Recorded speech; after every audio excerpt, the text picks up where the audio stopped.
do ia vechova na vakavinaka ni sa sianga ni mundo na nona loloma. Ni sa yandra ni bola binaka talemai na lubi ni kalau kuni sa tiko rao kasi amarao tal tiko mai na dua tale na mataka tale itakin dua tale na mataka binaka dua tale na mataka ibiba rota ital tiukin na nonton bola na kalau sianga ni ndo na tamata sa lisubo uchi na mataka indai na kalau ndo nga batini kana nona bosa na kalau sa lisubo uchi na nonta be mataka kere nga ana buna inda pa bini binaka tiukin na nindang karaba tiukin ndo na kalau nindang kay lakoba tiukan na kaya na be matangka na kaya na be singa na kaya na be madawa na be bula na kalau sa lisuba uchi tumay vekanda o kinda ba ki kemuni sa tiukin na ngustal tiukin ni kalau kena ngustal tiukan ni First Light Gospel Ministry mo bagayandra o kinda ba ki kemuni tal tiukan na mataka indai ana adatale ni nonda turanga kena nonda ivambula na ngoni turanga o Jisu Karisto ani bersa ni badanga usanga na nonda VOC nonda lotu ena mataka indai au sa suriti kanda na bunon duindu da banga enden dui barong tiu maikina dera usanga ni lolongan ulunda tanggaraba na kalau ena dona masun da masu amanda tamai ke mai misanga mai loma langi kalau lebu na kalau ndau loloma kalau sanga ndon dono munuro kobi na kalau saka talangai kili munundo kai belatini o kemani ndon na kalau kasyanga tale ndua satu kuni kemani matato Isaiah ana kiana wase basanga bul kalima na tikene lima Isanga tali ni dona kalau etu rabiti kemuni. There is no other God besides me. Ni mami kalau ki mami lago tali mai be kemuni ena mataka tali indai. Ni mami bangatu sai ki mami saka chiko ni ki mami tamata mbale ka ki mami tamata ibala da. Do bunga na ngauna na ka ki mami do banga na numa ka ki mami do puta kina ka ki mami do banga edora nu sanga saka ni do banga roko te kikina na kalau lebu. Ni alo binanga na kalau ki memang sunda tali tiku na ni memang dui mata bubale ena bagatutusa ena mataka tali indai ni memang kalau na nomoni bosa sa no ena matanga ni kuwa baro tali me ki memang na bio se sa tali kina ki memang sa kerea na nomoni alo tambo o koendundung a etigo buana leiseni ni kiana tumberi kabaka tabuli taki na nomoni bosa ki memang sa kerea ena mataka indai meki mami tumberi kina, meki mami vagabulidi, mana nomoni alo tambu. Nasa kira talangana nomoni alo tambu. Ena kena bagaro tangi nang galeni lo mai ke mami. Merani lutu kina na nomoni bosa na matanga dendai. Basika kina na vua. E tolu sama bulu, we ono sama bulu, kena vua enrao iso. Vinaka baga lebu sara turanga na nomoni loloma. Vinaka baga lebu turanga na delana lebu mai kalibari. Nabi baga bulai lebu, nabi boli tamundu, ena delana mai kalibari. Pinasa wa lebu turanga na nomoni maro reviti tiko na buku ni beka eta reviti tiko na ngau na indai. Pina wa lebu na non rambula urna levemuni na nomoni tamanta era lockdown tu ne vebo non tuintui na ve saiviti. Sa keresa ka tiko turang na lingamuni kalau bako mai kalibari me maro ke mami kena ni mami dui mata bobale mami tubi awaki tu kena na ngau na indai. Pina wa lebu sara turanga na nomoni sa na baka ngatakir na nomoni tamanta rangoda na nomoni bosen mataka indai mera vagatete na kemuni tugutuko na itugutuko vinaka ni nomoni viva kambulai binawali besar turang na misar rangoda ne mami masu Jisu na isoro na ne mami vambula emeni Jisu nanonda iulutanga sanga na mataka tale indai enda na tarati ko na ulutanga ko enda tara na matanga na Noa ena ndotale na kena imbiu ne bebu kena banga matata tanki na nona bose ni yala na kalau ki be kenda ya na ulutanga the Sinai covenant na nonda lesoni sakere ndera ni kuni lakumanda mai batake yawe na nomuni bolatambo na boni lakwani wase rusung bulkatolu ena tikina rusanga bulu karua ena ngauna sabaga dori oti kedikina na be kato dhonko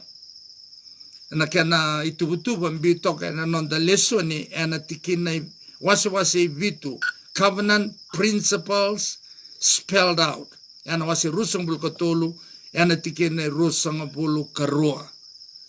Kana tinungo, but if you indeed obey his voice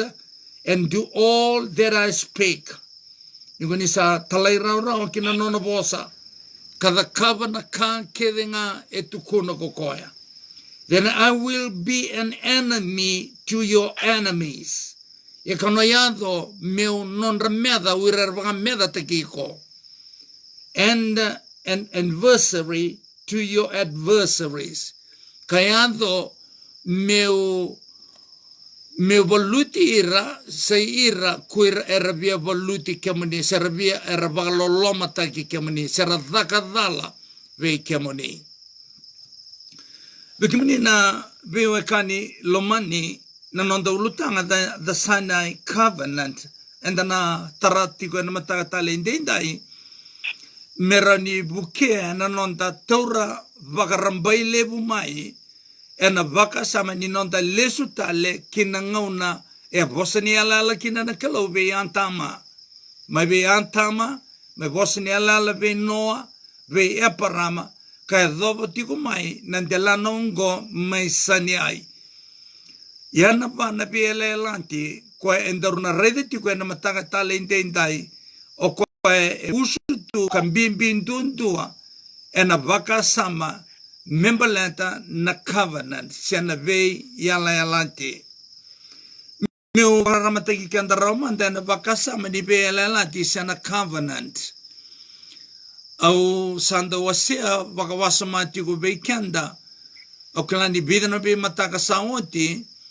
na vaka sama ni covenant na ve yala yalanti e toto vatanga vatake na kosipele e toto vatanga vatake na salvation na be vakambulai sena redemption and doing just a change of terminology meron indo vuke kapang bulan takatunga na nonta vakasama na tamata ninda tamata mbale ndo viso takatunga na ivolatambo sena alotambo na kena vosa se kena idhavuti merani vevu kitiunga ena nonta vanganananu na tamata mbale ni o kenta na tamata mbale ni taronga da wasumati unga indonaka sapakasan do ngude na lomanda menda kawai kanda warongkina ena vuna endo levuna ngauna ndo rongoda kina nindo veso takatiko kwa sona terms nindo tiunga naka vya matata taka vekanda obe uliko wala vekanda ena nonta lesoni waya me vande taka vekanda ni kosipeli na covenant nga sanga nindo na kendra nindo sana salvation ena no lesoni ana singa moniti singa tu siti nbuso chao and ni ola ko sombo mai na boto sar ni nomo lesoni rani karuni woti ni atu wasa te butiko it is no wonder no na via bang madala tak na kame balata na sanctuary se na vale tambo it is no wonder then that not long after they were redeemed from bondage and given the law torotiko na be tartarabe waya ersa sereki o ichi mai ichi pita sanga me solibe ira na ibunau given the law and ulibuno mesenai the Israelites were instructed to build the sanctuary erbasalata ki wira na Israeli meratara na vale tambo and establish its service. For in these things God revealed to them the plan of redemption, which is the true meaning and purpose of the covenant. Meulesu talemanda na biokani lomani and na vuni kana mai the vutitiko na vakasama ni kosipeli se na vevambulai se salvation se redemption and the vuti ngo na covenant awasa pang madala tako iti weekend and then doma kamo lisu talemanda and matanga indai e vuni kana mai pakatokai tiko me covenant belata na ngauna nga embalekina na kawatamata mani pagatibo mani wer maiteni mabe rauna bunda o atama pata ke ivi ena ngauna nga rombale kina ena wase tolu ena tikine lima sa bakaritanga sara na kalobe rao na imatai ni vei yala yalati doma kamo na uli kawaya vikenda ena matanga indendani ena volni pakatike buo ena kena wase tolu ena tikine tin kalima blete toka tali toka na nonda lesoni ena matanga tali indendai na baka nano ya ronga da mauli kama na nonda lesoni merani vevo ke ena rukungani doro tolu va me dona walo ya na tabut na vetara tubo ya. This covenant plays a vital role in the plan of salvation. Ronga na bio kanilo mane na covenant endua na itabi mbimbi kanda na tobola menda tore na matanga nikua nda sa tarabga leituma na matanga na Noah. It is the fourth covenant listed in the Bible, preceded by ones with Adam, Noah, and Abraham. And in it, God reveals himself more fully than before, particularly as the entire sanctuary ritual is established. Ekati unatiki noya na va na ve yala yalanti na matai abe yataman ken karua be Noa ken katolu be yaparama watakena kene kaba mai sanya I kwanda rutortiko ena matanga talende inda eme mbimbi o Kongo balanta nisa soli wanti ve ira na kamen balanta sarseriko chimai mai soli nebuno chini soli sara na ivagaro membalanta na vale tambo karsaviela lantiki na natamata rakana tamata buana kalo mai sanya ai na kanto dogo sara no tukuna be kemami na bagai dora ya ovele swala ngaki na bonli bagati bona kana wase tolu ena tikine tin kalima meu baga matata taka na dabana buna e baga tokati ko kina na kalo na kosi peli salvation sena be vangambulai ena baka sama membaleta na covenant.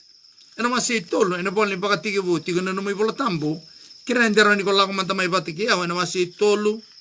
ena tikina sanga tin kalima na matai ni nona bela la tin kalo batiki kanta tambo sanga ani na tamanta ena tikina tin kalima kana tikina lima ye kana vaka be medha kitaki kemunrau kena elewa kena nomukawa kena nona kawa ena mbutungangi ena ulumu kokoa ngo vasatiko bwana ngata bwana teboro iko nangangi na mbuko niavana vande tangatiko ikena kalo ni nayado na ngauna ena butuka na ulu ni ngata ase vela latitiko na vela latina nona kawa na elewa vanta ke na kawa ni ngata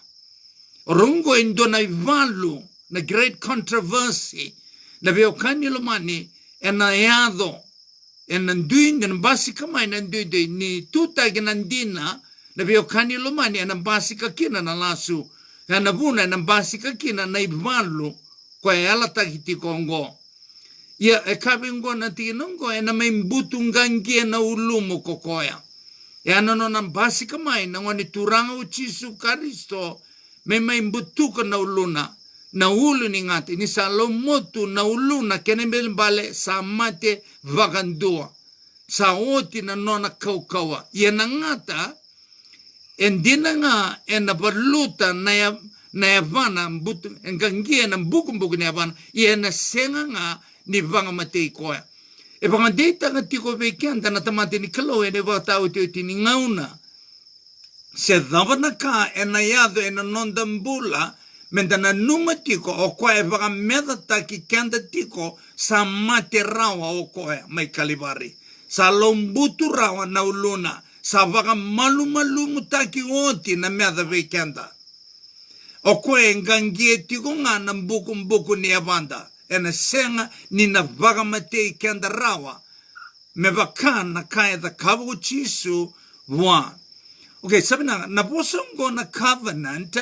na ve yale lanti Ya na non na veya la tiko mai na kalau ki ve kanda. Na kena biu tiko mai na kospeli kapakan data ka tiko mai na kospeli enan dona ngau ng balambo. Kapakan data ka tiko mai na kalau ki ve kanda ni na yado mai na ngauna. Sana mai oti kina, sana mai baka malu mutaki, baka dua kina na te woro. Ina biu kanilo mani ebe sulia tiko ve kanda na kalau na assurance ni ve bulai ni nona ve bulai na kalau ki ve kanda na kautamata ana buna imbito toko maikina vaka ve yana elanti esanga ni kilavo esanga ni matata buana te boro na ve yana elanti ongo me adova na ngauna e mai rumbe kina na ngone turanga o Jesu Kristo ena delana mai kalivari nona reida ena ivola nei chompe santo lago tiko na te boro ki lo malangi ngore lago kina uira na tamati ni kalau na lubi ni kalau ki lo malangi ena non rakauta na tuku membaleti kanda mele ki volai ena ruana ivola ka tiko mai lo malangi na ivola ni bala na kada to ko inda pakai dora dole bola na ingi losi wate na kabi na to ko inda pakai dora kan dono na kena motive ni loloma ni o da kaba na ndele ni loloma e bio kan ni loma ni bleti ni o ko wala ngangori ena volai ena ivola ni ve vagana numi mai loma langi e kena ni tu to vola chope ena ngone rendo lago da ki tu kina urna ngi losi merendo lagi va vola se kwana ve ka membeleti kenda tamusaga na tamata e maliwai rabolitale tiungani o setani ka tarungi kwa na kalo se lako mai be ka kwa ndo bila kwa kiboli burbura ni o reida ne bio kanilo mani na nona ndo lako tiko ngona te boro endo laki taronga tiko buana kalo se dava na vuna ente se mbula tiko ngaki na o kenda tambusagani na tamata belate ni nona bosa na kalau na isau ni vala da na mate kalau itu ronga tiko kwa kuni kae ni sau ni vala da na mate yere sembula tiko ngawir na tamate vala da na biokan ni lomani esenga ni kila enando tale na ivola tambo na ndo na ngau na ngai taraki na bikanda esenga ni reida na tebor se o setani se koya na ve yala yalati se na covenant ni nandona singa ena mai rumbe kina na ngone turanga ko Jesu Kristo kasi koya na ka era maroroi politiko mai kina o kenda na tamanta i bala da kanda senga ni varu sai vakandua me bakana dina ni nona bosa na isauni vala da na mate na covenant ngona na veo kanilo mani na veyele lati ni nona mai mate na ngone turanga o Jesu Kristo o koe enda maroroi politiko maikina na kautamata vir na tamata era mate konso ni sembero ko kalivari ni rabagambauta ni na mai basika na ngone turanga o Jesu Kristo ena delana mai kalivari na veo kanilo mani era bagambauta urea era na tubata kei kenda ena singa ena lestale maikina na nonda ivambola na ngone turanga o Jesu Kristo na nonda bagambauta e abutanki ena nonda raimai ki kalivari ena veyala lati kabiela lati kina na kalau ni na yado na ngauna ena basika maikina na luvini kalau ena delana mai kalivari e auira e na ngaune ni bola tambu makawa o kenda na ngaune ni bola tambu vou e da railesu e na vagambauta ki kalivari uira vana undolu na mbanki ma na ngaune mbale kina o kenda na kautamata e na vuku i atama o kwa na nonda vunda e vana undolu na mbanki na nonda raiti kumai ki kalivari ve kenda e rona undolu na mbanki na nonda rai lesti kongo sa o tingo e rona undolu nembaki ni nona mate na ngone turanga o Jesu Kristo e na malio ni rona undolu nembaki wira kede tamusaka na tamata e rabangam bauta belata nira rai lesu tiko ki kalivari na ki ni nonda vambulai na kautamata ko Kalivari. E na ngone ni bola tambu makawa, ke na ngone ni bola tambu bau.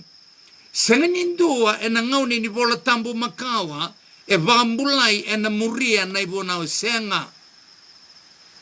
Senga talangani nandua, e na ngone inda me adova na ngone rusa kina ko burubura, me na vambulai e na muria na ibonau. Senga, o kenda inda vambulai nga, e na ronona loloman dundunga na kalau, kamay babatu kanataki, e na daga na ichisu, e na delana may Kalivari. E na revelation, ni nona loloma na kalau. Roma wase 5, e na tikina iwalu, kabikenda na ivolotamba, ni sa bagarita kibikenda, na loloma ni kalau, ni sa mate na Karisto mekenda isasomi. O nuitanga ni kuni na roni teura na tikina mbimbiong, na leso ni mbimbi membaleta na covenant. E senga bagandua, me davuta tale, ni ndua e vagambulai, e na talai rawa kina ibonao. E na ngau ni vola tambu makawa, kapakatalanga kina veikanda na ngau na ni vola tambu vohu, me dhoba na ngau na sonki na katibu ni lolama, me lesu me na ngau ni turango Chisu Karisto. Na saved by faith, na bio kani lomani, ya na linia faith, e senga ni pangtilia faith. Na bio kani lomani, uira tau dhoko era vambulai, e na vuku ni nonra vagambauta, e na vuku ni nonra vagambauta, na ka e da kaba ko Chisu, era rai mai ki Kalivari. Vekenda e da rai lesu ki Kalivari. O Kalivari o koea na means ni nonda vagambulai na kawatamata. Na vagambauta na ngoni ni vola tambu makawa, o era dingoma nga kina, na ituko na covenant, ni kaina covenant, the words of the covenant, ni na yado mai na ngauna, e na mai mbutungangia, na wuli ni ngata, na ngoni turanga ko Chisu Karisto, e na mai vanga molu mutanka, e na daga, ni vevanga bulai, e mai the covenant, dela na mai Kalivari. Ni rabanga mbauta waya, na veo kani lomani, era sa dingoma tiko kina, na daga levu, kwa me the kaba ko Chisu, ya e na rono undolu na baki sawochi, vekanda, da rei lesu na veo kani lomani, and da rei lesu tiko, kena ngau na mbimbi oya. O wambimbi taka tiko vekanda na veo kani lomani, na lesu ni ongo, belata merau ni bebu ke vekanda, e na nonda tumika wakapina katalani, na kaenda bulida e na matanga e na noa. Mantai ni kambimbi, kwa toka na nonda lesoni, kwa nambata itoka na nonda lesoni, Israel's arrival and encamped at Sinai after being delivered by the Lord. Na mantai ni kalebu kambimbi na nambandoi anda bio kandilumani, say kwaya eratiko bagambombula kuningule davoya. Eratiko bagambombula vanan raw na mbanki may ichipita. Na kalou duan nga o kwa sereki irmay. Siya ni sereki irmay na ibunaw iti. Nabunaw iti ni nga may soli ni sa ote 5 bulo ng bongi e na uli bunaw ko sa nai. E na ngaw na ibisereki ti ko kinonggo na kalou e se doka lubu saratu nga kina nanon rakila na kalou o ira na Israeli. Sena saratu manda nga pakasingat tambo. E na loma ni vanan raw na mbanki, ni non ratu baka besu may ichipita, labi o kani lomani, era sa ngwile daba pakandua kina na kalom. Kasi nga kina labi o kani lomani, mindua nandina eraw ninda kaya, nira sereki maya nandua na kaya era da kaba o era na Israeli. No, they were saved by grace. E na nona loloman dundunga na kalau, o kwa sereki relevi mai ichipita. O kaitale senga nira sereki e na nonra muria na ibunao. Na ibunao enge mai soli ni sa ote 5 bulo nambongi. O na biyo kani lomani e na matangatale indindai na nonra lago mai na Israeli era sereki mai era sa mai tiko e na ulibo na rukuni ulibo no ko sani ai Sanga me sulebe ira na kalau na ibuno itini. Kay naki ni nona sulebe ira na kalau na ibuno itini. Ya me matata kina be ira na dava era response kina buana kalau. E na buku ni be sereki e da kaba mai be ira na kalau. Nukilanga na be elalanti era mai bangedo rakana kakedenga. Mosese na kakedenga era kana kalau. Kima mi na talai rao kina. Sangai soli be ira sei koe na ibu na tini me practice taki kina na vosa ersa da buta na vosa ni be yala ti karsa yala kina buana kalo nira na kake denga na kana kalo be ira era na talai rao kina angai soli na kalo be ira na ibu na tini no na reda na biokani lomani ena wase rusa ngabul katol na tikine rusa ngabul karua kane bola tambu ko non da lesson iti ko na mata talente indai but if you indeed obey his voice and do all that I speak then I will be an enemy to your enemies tunubang ko kalore de kapaka ko na rumoda na nungu bonsa kapaka ko nandina kina nungu bonsa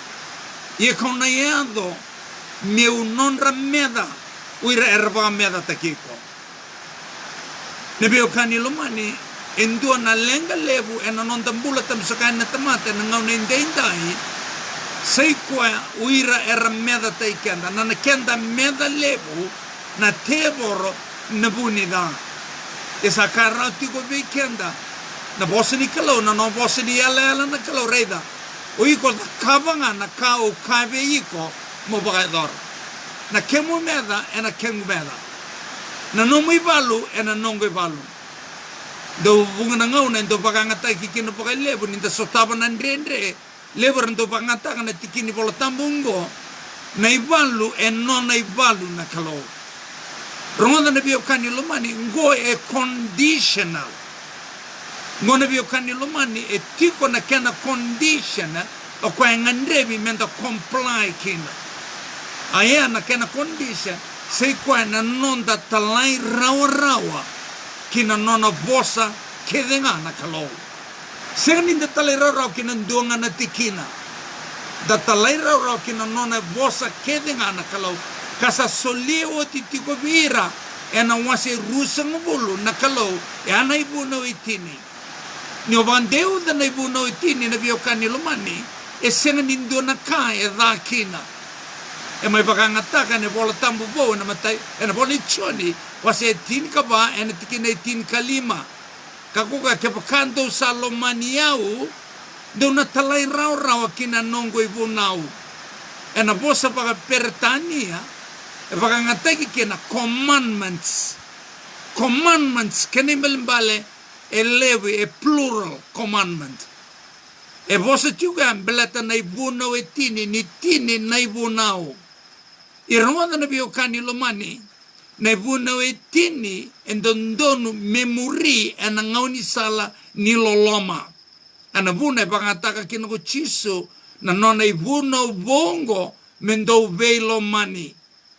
na nonda velo mani na kai motivitaka sei koe na nonda muria na tini na ibunau sei koe na loloma no reda na nongo ibunau bongo mendo velo mani na ibunau e da buto koea na biokani lo mani e singular e rua na ibunau ngo e se sianga ni se kaulevi dua e singular my new commandment keni karua ke pakando salomani au dona talaira rawa kina nongo ibunau commandments nakabia kati kukia kuchisu kepa enda lomana na kalou lomana na kalou mena buni lomanda tau dhoko enda na muria na nona ibunau kepa enda senga ni lomana dina na kalou ena bakan dina taki ena nonda senga ni muria na nona ibunau ninda reda na ibunau na biokani lomani na be manti ni tu tau dhoko i bura ve mati ni tu tau dhoko i bura e abuta ke na nonra lawa e na ibuno itini. Ia na biokani lomani kanirarawa nira samay pakalutuka nga na ikabani bunao. Sa diyo nga na ibunao sarbaga nga takatu na be mati nito iburubura me baka yabu tagikina na lawa ni nonra mati nito. Asang nalamba tambo na bimbuto kodi kuirkedungo e tu kede e nonra lawa taudoko na be mati nito e burubura. Na mati nito ndondo nga ko Israeli e abutaki na nona mati nito na lawa ni nona mati nito e na tini taudoko na ibunao. Wilikina na ikabani bunao na Sabbath day. O bibang matatataka bikenda ngo. E singa ni kaulebi na ibunao e chini. E rabaka nga tagatu na diwa na ibunao mane bunao chini na vei mate nito kede nga e burubura. E ndo nga e banga nga taga chini na ibunao na mate nito ndo nga ko Israeli. E nebiyo kanilomani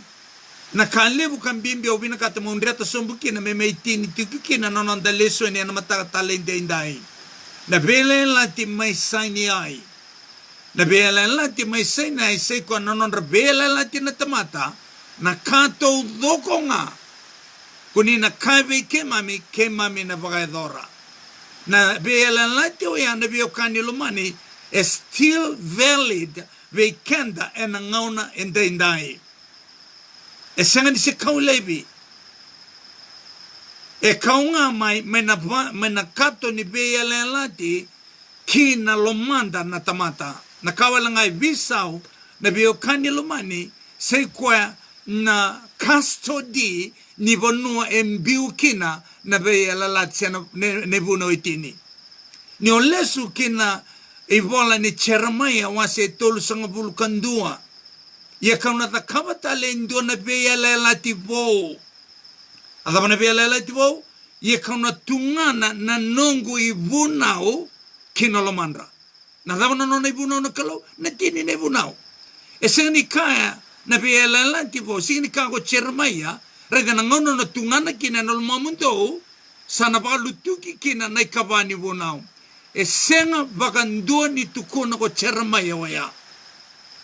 Kako kwa ia kona the kawata le ndona nongo bei ala lati vo.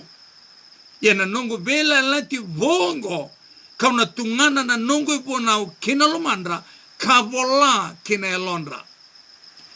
Ni oreda ni bola tambu tau doko. Tikibu ma ni bola ni baka tikibu. Me dhoma ni bola ni baka takila. Era bola kede kina. Uir na tamata. E nduanga na ka. E bola kina na kalau. Sei kwa na ibuno itini. Ni olesu ki nandela na mai sanyai kwa enda tarati kwa na matakatala indai e solia na kalau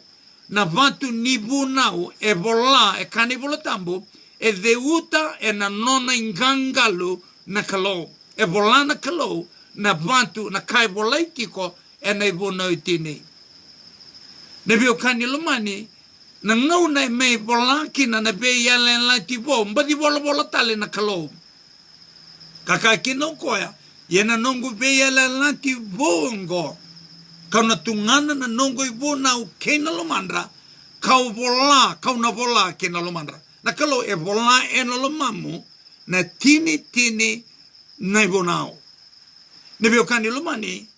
na kale ko mbimbi obina katame mo tini ekina na nonda leso ni ena matanga tale ndendai na nona bibagan data ki ko chisu ena nona ibuna vo e nona mai na nona ibuna vongo mando ve lomani enda ve lomani bagandaba ni orai ena buku ni bona etini e roto kana wase ne buno itini kawase boga binaka na rua na batu ni bunao endo na batu ni bunao e bolaiki na nai mata ikine kabani bunao yana nonda lolo mabuana kalau kako biku na kalau tani kwa ya ndo nga ana mata ni bunao kako ni takaba biku endo na ipakatakara ya oiko bata kena kalau kako ni takabi ko endo na ipakatakara ni bikame lo malangi dake se buru-burera mo duba kina kangarawa yana karuni bunao katoni bunao mo kaku ni dabuta wale na da ichoba na no mukalau e oiko bata kena kalau senga ni iko bata kena tamata iko nga bata kena kalau ena mata ni wase ni bonao ne kawani bonao mona numa ne singa ni bagade dengo mo bagatamboya e ona singa mo kita kena mdodada kena yena kabitu ni singa sa singa ni bagade dengo I chova ena I chova na singa ni bagade dengo sini nonra na chiu sini nonra na lotu ni kabitu senga ndo e nona sindo na mata tamata kanibolo tambai nei chova nei bona witini e nei chova na singa ni bagade dengo modo buta tale na tikino ya e na bola ni la kwani wase rusang bulo na tikine tin kandiwa kanibolo tambai on na singa mendo daga kina kita ka kina na no mendo daga kedenga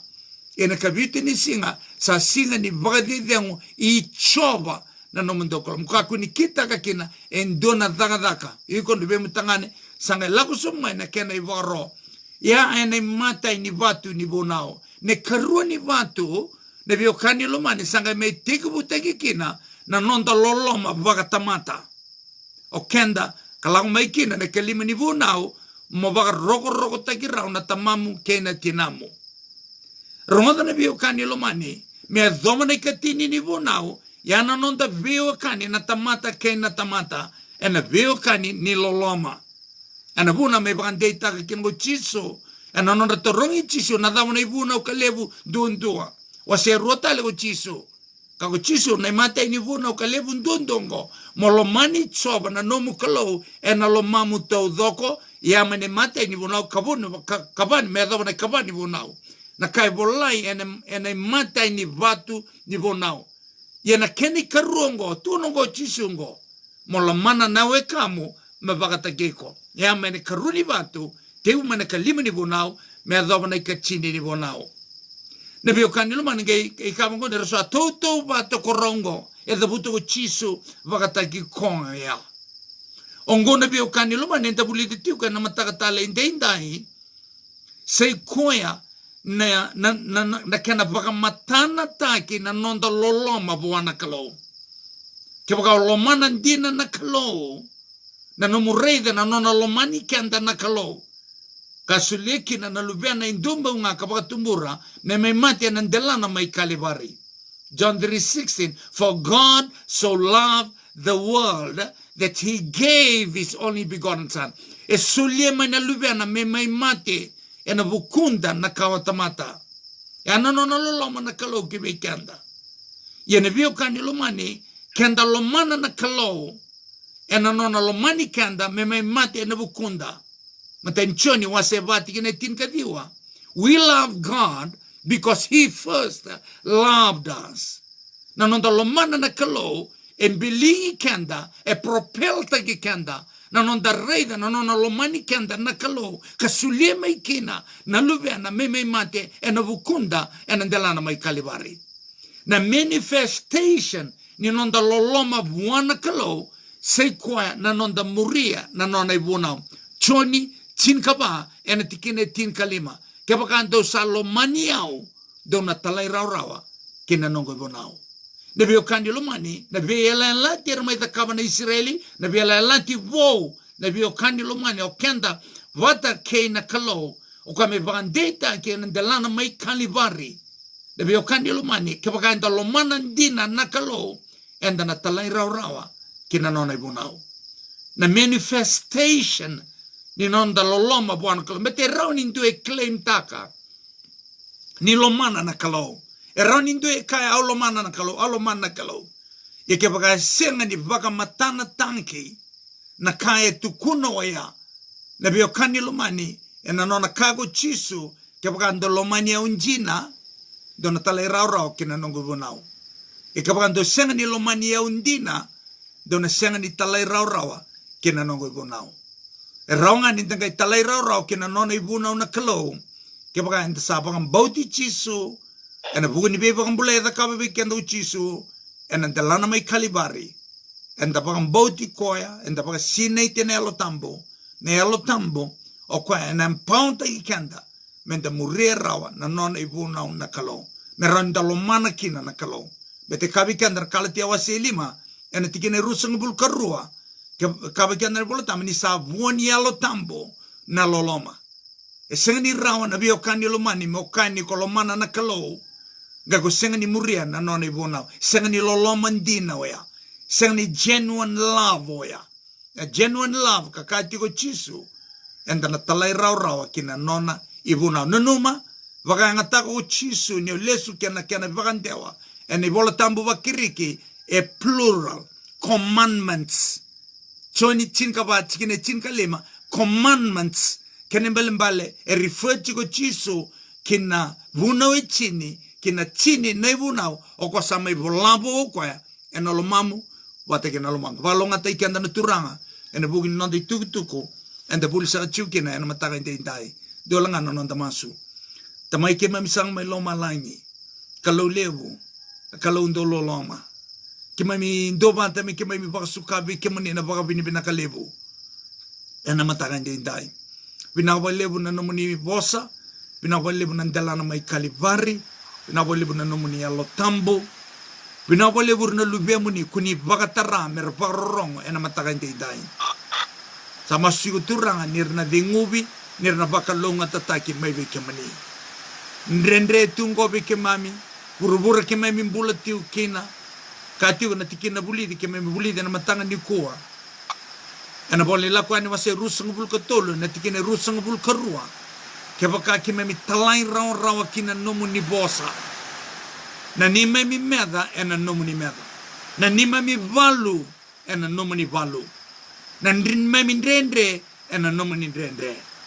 Pinaka baka lebu sara turanga ni pi baka taun te itaki ena matanga ni koa. Na bole bana dalana mai kalivari. Na bole burna lupe muni. Randambe barong tiu mai na matanga ndende sama suti ko turanga. Nirna dingu nirna baka longa taki. Kena non ramata bubale mai be kemane sangola ngai ke turanga ne singa kuni na lesu tale mai kena merna bagai bota ena bunno kuni sala ki bagarotaka ina bole besar turang sarunga de ne masu tisu ne soro ne mami bambola emeni tisu bombo te ninda ba mini binanga tanga na kalo ena matanga ni kuan ni rauni mai bosa tale be kenda ena ndo tale na angle ni the Sinai covenant. Nusa pa binibinang atay itali tiunga na viewers kuni sara-sara tiyo may barong tiyo may ena taon daw kini nanda buno man sa Kongo biti pekemuni nanda barong tiyo may Amerika may Australia Ingilandi ke New Zealandi kenabi ano itali so ando ba din tayo tiko na namunindo barong tiko kinaboso ni Kalo kinakalo may boso tiko bakang dundon pekemuni Gose ngau na binanga ni nonda bosa chiko bando donu be bando donu tanki te kane bola tamboya sabakana moli kola na katu seliva na bosa sa taudi ton donu ningai taudi na be bando donu tanki ni sa songa na katu miniloma sa senga ni bakana moli kola na katu seliva e bakawal nga na moli kola na katu seliva na be bando donu tanki taudi na ngau na donu ni semberin songa chingbo na katu miniloma ngon san songkin na katim na loma san sing ni raw ni vala raw kina endo meda pekemni nando ni barongo ena nando buno loma ni gobichi vinaka baka lebu na nomuni baka tarati ko na Kalo me bosti ko bekenda na nga ni bola tambo me bebo kan dondonu tanki me bebo ka bulidi senga me na nga ni bola tambo me tata kapanga kin na kanta binakata senga kenda da lobe di kenda ni kene bola tambo enda senga ni lobe da na bola tambo kena kanga enda binakata senga enda bamuria na kai binakata na Kalo ke bekenda da kereti ko bana Kalo enda sing ni kere bana Kalo me baka na Kalo na lomanda enda kereti ko bana Kalo turanga me ado na lomamuni na ngombola yana mas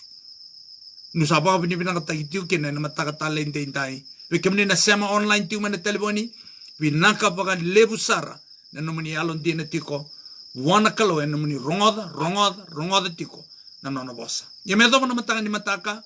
ni mode ni bagadengo ni Kalo ngata sa chiko